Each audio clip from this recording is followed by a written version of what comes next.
வணக்கம் நண்பர்களே. நம்ம கஷ்மி லைஃப் ஸ்டைல் சேனலுக்கு உங்களை அன்புடன் வரவேற்கிறேன். நான் இப்போது ஒரு கேள்வி கேட்கிறேன். நீங்கள் தினமும் முட்டை சாப்பிடுகிறீர்களா? அப்படி சாப்பிட்டால் அது உண்மையிலேயே உடலுக்கு நல்லதா? அல்லது முட்டை அதிகம் சாப்பிட்டால் கொலஸ்ட்ரால் அதிகரிக்கும்? மஞ்சள் கருவே அறவே சாப்பிடக்கூடாது, வெள்ளைக்கரு மட்டும்தான் சாப்பிட வேண்டும். இப்படி நீங்கள் நிறைய பேரிடம் கேள்விப்பட்டிருப்பீர்கள். ஆனால் இதில் எது உண்மை, எது வெறும் தவறான நம்பிக்கை? ஒரு சாதாரண முட்டைக்குள் என்னென்ன சத்துக்கள் இருக்கின்றன? தினமும் எத்தனை முட்டை சாப்பிடலாம்? குழந்தைகள், கர்ப்பிணி பெண்கள், ஜிம்முக்கு செல்பவர்கள், வயதானவர்கள் அனைவரும் ஒரே அளவு சாப்பிடலாமா? முட்டையை வேக வைத்து சாப்பிடுவது நல்லதா, ஆம்லேட் நல்லதா, அல்லது ஹாஃப் ஆயில் எக் நல்லதா?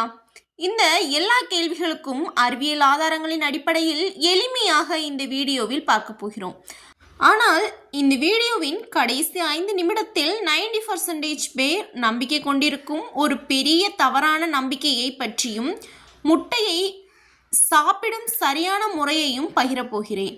அதனால் இந்த வீடியோவை கடைசி வரைக்கும் ஸ்கிப் பண்ணாமல் பாருங்கள்.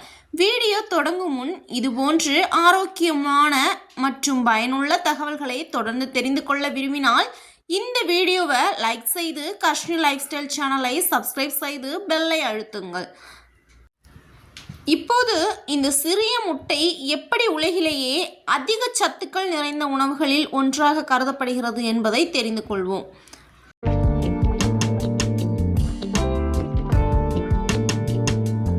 தினமும் 1 அல்லது 2 முட்டை சாப்பிட்டால் நம்ம உடலில் என்ன மாற்றம் நடக்கும் தெரியுமா? சிலர் சொல்வார்கள் முட்டை தினமும் சாப்பிடலாம். வேறு சிலர் சொல்வார்கள் முட்டை அதிகம் சாப்பிட்டால் கொலஸ்ட்ரால் அதிகமாகிவிடும். இன்னும் சிலர் சொல்வார்கள் மஞ்சள் கருவை சாப்பிடவே கூடாது. இன்னும் சிலர் வெள்ளைக்கருவை மட்டும்தான் சாப்பிட வேண்டும். இப்படி கூட சொல்வார்கள். முட்டையில் ஒவ்வொருத்தருக்கும் ஒவ்வொரு கருத்து இருக்கும். இந்த வீடியோவை ஃபுல்லாக ஸ்கிப் பண்ணாமல் பார்த்தீங்கன்னா முட்டையை பற்றின ஒரு தெளிவு உங்களுக்கு கிடச்சிரும். நாம் தினமும் பார்க்கும் இந்த சிறிய முட்டை அளவில் சிறியதாக இருந்தாலும் அதில் பல முக்கியமான ஊட்டச்சத்துக்கள் இருக்கின்றன. புரதச்சத்து, வைட்டமின் B12, வைட்டமின் D, செலினியன், கோலின் போன்ற உடலுக்கு தேவையான சத்துக்கள் இதில் இருக்கின்றன. இவை தசைகள், மூளை, எலும்புகள் மற்றும் உடலின் பல இயல்பான செயல்பாடுகளுக்கு உதவுகிறது. இதனால்தான் உலகம் முழுவதும் பலரும் முட்டையை தாங்கள் உணவில் சேர்த்து கொள்கிறார்கள். குழந்தைகள், இளைஞர்கள், உடற்பயிற்சி செய்பவர்கள், முதியவர்கள் இவர்களில் பலருக்கு அவர்களின் வயது, உடல்நிலை மற்றும் மருத்துவரின் ஆலோசனையை பொறுத்து முட்டை ஒரு சாதாரண உணவாக இருக்கலாம். ஆனால் அனைவருக்கும் ஒரே அளவு பொருந்தும் என்று சொல்ல முடியாது. அதனால்தான் எவ்வளவு சாப்பிட வேண்டும் என்பதையும் இந்த வீடியோவில் பார்க்க போகிறோம்.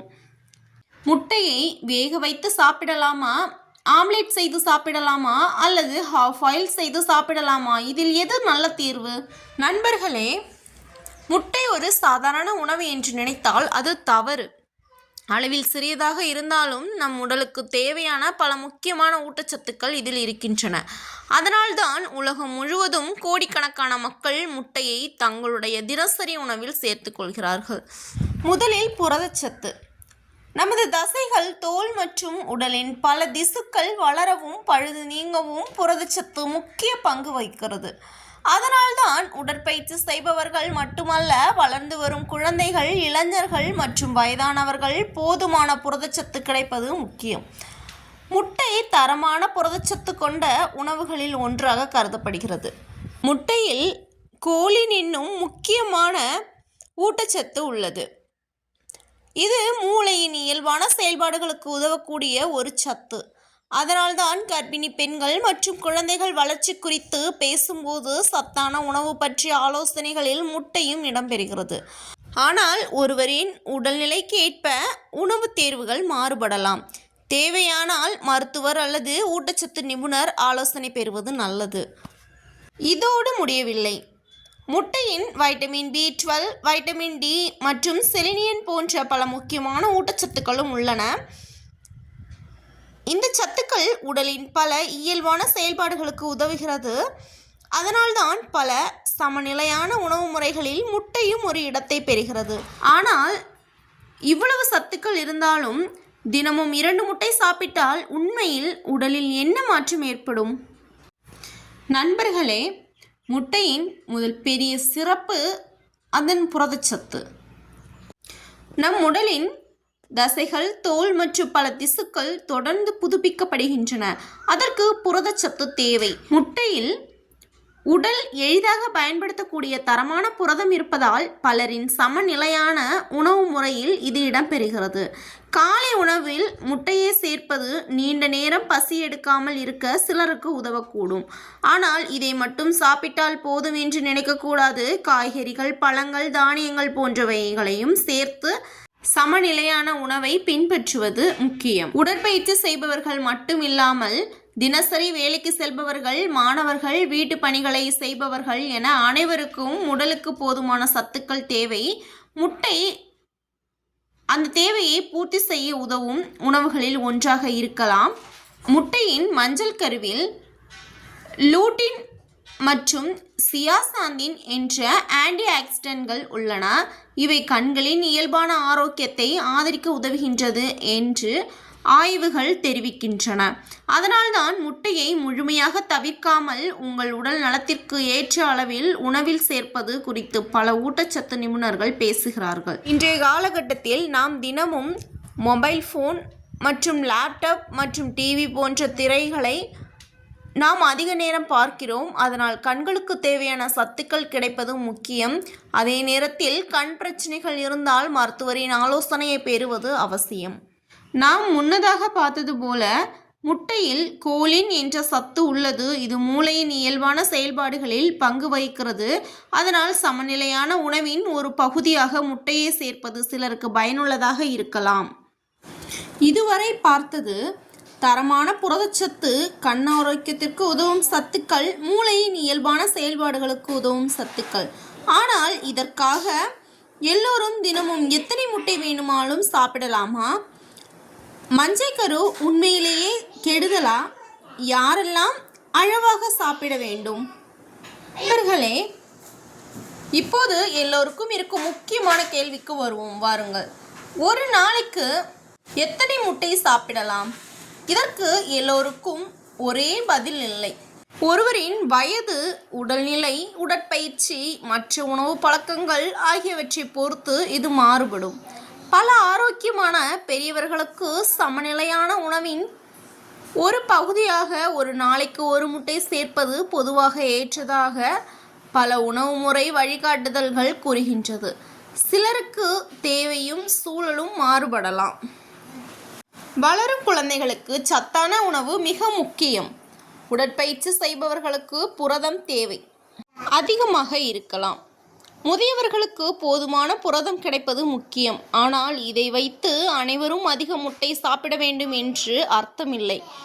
உங்களுக்கு நீரிழிவு நோய், இதய நோய் அல்லது கொலஸ்ட்ரால் தொடர்பான உடல்நல பிரச்சனைகள் இருந்தால் உங்கள் மருத்துவர் அல்லது ஊட்டச்சத்து நிபுணரின் ஆலோசனைப்படி உணவை தேர்வு செய்வது நல்லது. இப்போது மிகவும் பிரபலமான ஒரு சந்தேகம் முட்டையினுள் இருக்கும் மஞ்சள் கருவை சாப்பிடலாமா என்பது. பல ஆண்டுகளாக மஞ்சள் கருவை தவிர்க்க வேண்டும் என்ற கருத்து பரவலாக இருந்தது. ஆனால் தற்போதைய ஆய்வுகள் பல ஆரோக்கியமான மக்களுக்கு மஞ்சள் கருவை முழுமையாக தவிர்க்க வேண்டிய அவசியமில்லை என்று காட்டுகின்றது. ஏனெனில் மஞ்சள் கருவில்தான் வைட்டமின்கள், கோலின் மற்றும் பல முக்கியமான ஊட்டச்சத்துக்கள் இருக்கின்றன. ஆனால் குறிப்பிட்ட உடல்நல பிரச்சனைகள் இருப்பவர்கள் தங்கள் மருத்துவரின் ஆலோசனையை பின்பற்றுவது அவசியம். முட்டையை எப்படி சமைக்கிறோம் அப்படிங்கிறது ரொம்ப முக்கியங்க. வேக வைத்த முட்டை, குறைந்த எண்ணெயில் செய்யப்படும் ஆம்லேட் போன்றவை நல்ல தேர்வுகளாக இருக்கலாம். ஆனால் அதிக எண்ணெய், அதிக வெண்ணெய் அல்லது அதிக உப்புடன் அடிக்கடி சமைத்தால் அந்த உணவின் மொத்த ஆரோக்கியத்தன்மையும் மாறிவிடும். அதனால் முட்டையுடன் சேர்ந்து காய்கறிகளையும் சேர்த்து சாப்பிடுவது மிக நல்ல பழக்கம் என்று சில ஆய்வுகளில் கூறப்பட்டுள்ளது. நண்பர்களே, முட்டை ஒரு சத்தான உணவு. ஆனால் ஒரே ஒரு உணவு மட்டும் நம்மை ஆரோக்கியமாக மாற்றாது. சமநிலையான உணவு, போதுமான தூக்கம், உடற்பயிற்சி, தண்ணீர் குடிக்கும் பழக்கம் இவை எல்லாம் சேரும்போதுதான் நல்ல ஆரோக்கியம் கிடைக்கும். இப்போது இன்னும் ஒரு முக்கியமான பகுதி மட்டும் இருக்கிறது. முட்டை பற்றி மக்கள் நம்பும் பெரிய 5 தவறான நம்பிக்கைகள் என்னென்னு பார்க்கலாம் வாங்க. முதல் தவறான கருத்து, கொலஸ்ட்ரால் அதிகரிக்கும்னு நிறைய பேர் நினச்சிக்கிட்டு இருக்கிறாங்க. பலரும் முட்டை சாப்பிட்டாலே கொலஸ்ட்ரால் அதிகமாகிவிடும் என்று நினைக்கிறார்கள். ஆனால் உண்மை என்னவென்றால் இதன் தாக்கம் ஒவ்வொருவருக்கும் ஒரே மாதிரி இருக்காது. உடல்நிலை, உணவு முறை, வாழ்க்கை முறை போன்ற பல காரணிகளும் முக்கிய பங்கு வகிக்கின்றது. அதனால் உங்கள் மருத்துவர் கூறிய உணவு முறை திட்டம் இருந்தால் அதையே பின்பற்றுங்கள். இரண்டாவது தவறான கருத்து, வெள்ளைக்கரு மட்டும்தான் சாப்பிட வேண்டும் அப்படின்றது தான். உடற்பயிற்சி செய்பவர்கள் பலர் வெள்ளைக்கரு மட்டும் சாப்பிடுவதை நீங்கள் பார்த்திருப்பீர்கள். ஆனால் மஞ்சள் கருவிலும் பல முக்கியமான வைட்டமின்கள் மற்றும் சத்துக்கள் உள்ளன. எனவே உடல்நிலை அனுமதித்தால் முழு முட்டையும் உணவில் ஒரு பகுதியாக சேர்க்கலாம். மூன்றாவது தவறான கருத்து, நாட்டுக்கோழி முட்டை மட்டும்தான் சாப்பிட வேண்டும் என்பதுதான். நாட்டுக்கோழி முட்டை மற்றும் பண்ணைக்கோழி முட்டை குறித்து பல கருத்துக்கள் இருக்கின்றன. இரண்டிலும் சத்துக்கள் உள்ளன. முக்கியமானது நல்ல தரமான, சுத்தமான, பாதுகாப்பாக சமைக்கப்பட்ட முட்டையை சாப்பிடுவதுதான். நான்காவது தவறான கருத்து, முட்டையை சாப்பிட சிறந்த நேரம் ஒதுக்குவது. முட்டையை காலை உணவில் சேர்ப்பது பலருக்கு வசதியாக தேர்வாக இருக்கும். சிலர் உடற்பயிற்சிக்கு பிறகு சாப்பிடுவார்கள். ஆனால் இந்த நேரத்தில் மட்டும்தான் சாப்பிட வேண்டும் என்ற கட்டாய விதி இல்லை. உங்கள் தினசரி உணவு முறை மற்றும் தேவைக்கேற்ப அதை சேர்க்கலாம். இந்த வீடியோவில் இதுவரைக்கும் நாம் பார்த்தது என்னவென்றால், முட்டையில் உள்ள முக்கிய ஊட்டச்சத்துக்கள், உடலுக்கு கிடைக்கக்கூடிய நன்மைகள், தினமும் எவ்வளவு சாப்பிடலாம், மஞ்சள் கரு பற்றிய உண்மைகள், முட்டை பற்றி பொதுவான தவறான கருத்துக்கள் நினைவில் வைத்துக் கொள்ளுங்கள். ஒரு உணவு மட்டும் ஆரோக்கியத்தை உருவாக்காது. சமநிலையான உணவு, உடற்பயிற்சி, போதுமான தூக்கம், நம் வாழ்க்கை முறை, இவை அனைத்தும் சேர்ந்து நல்ல ஆரோக்கியத்திற்கு உதவுகின்றன. இந்த வீடியோ உங்களுக்கு பயனுள்ளதாக இருந்ததா? அப்படியென்றால் ஒரு லைக் செய்யுங்கள். நீங்கள் ஒரு நாளைக்கு எத்தனை முட்டை சாப்பிடுகிறீர்கள்? உங்கள் அனுபவத்தை கமெண்டில் பதிவிடுங்கள். மேலும் இதுபோன்ற ஆரோக்கியம், வாழ்க்கை முறை மற்றும் பயனுள்ள தகவல்களுக்கு கர்ஷினி லைஃப் ஸ்டைல் சேனலை சப்ஸ்கிரைப் செய்து பெல்லை அழுத்துங்கள். நன்றி. அடுத்த வீடியோவில் மீண்டும் சந்திப்போம். வணக்கம்.